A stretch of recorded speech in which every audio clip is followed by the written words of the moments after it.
idan mutum ya haɗa waɗannan illali biyu ya shiga uku, jahilci da son rai, to wallahi mutum ya lalace.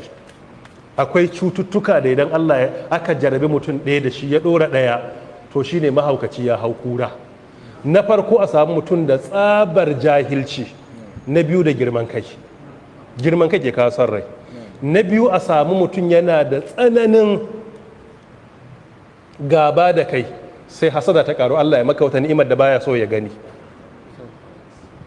Na nawa kenan, ga kiyayya, to yanzu kuma Allah ya ɗaukaka ka a kansa. Hasada in ta hadu da kiyayya, to an shiga uku. To waɗannan al'amura mu kauce musu, mu zama na farko. kaga da aka ce son rai, ashe son rai kuma babu jahilci, wannan kuma masu ilimi ne, da ilimin sai a ƙi gaskiya.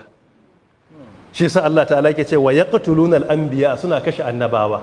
A wata aya yace wa yaqtuluna an-nabiyina bighairi al-haqqi dhalika bima asaw wa kanu ya'tadun. Wannan zai zama bakara kenan, ayar da muka ja farkon ta ma kenan, wa idh qultum ya Musa, karshen ne shine aya ta 61 kenan, wa yaqtuluna an-nabiyina bighairi al-haqqi dhalika bima asaw wa kanu ya'taduna. Saboda abinda suke da wuce gona da iri, sai Allah ya dora musu kaskanci da walakanci. Kuma sunna ce ta Allah, idan mutane suka juya wa Allah baya, yakan dora musu kaskanci da walakanci. Wa daraballahu mathalan qaryatan kanat aminatan mutma'innatan ya'tiha rizquha ragadan min kulli makanin fakafarat bi an'ami Allah fa adhaqaha Allahu libasal ju'i wal khawfi bima kanu yasna'una. Wannan zai zama na hali kenan, aya ta 112.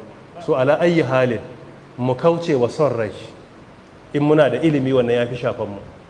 Na biyu, mu kauce wa jahilci, mu nemi ilimi na duk abin da muke bukata mu bauta wa Allah ko mu rayu a duniya, mu nemi ilimi. In muka kauce wa son rai da jahilci, insha Allah za mu ga gaskiya a ko'ina mu ɗauka, kuma za mu rabauta a duniya, kuma za mu rabauta a lahira. Allah ya ba mu ikon rabauta duniya da lahira. Subhanaka Allahumma wa bihamdika, ashhadu an la ilaha illa anta, أستغفرك وأتوب إليك. اللهم صل على محمد وعلى آل محمد كما صليت على إبراهيم، وبارك على محمد وعلى آل محمد كما باركت على إبراهيم وعلى آل إبراهيم إنك حميد مجيد، والله تعالى أعلم.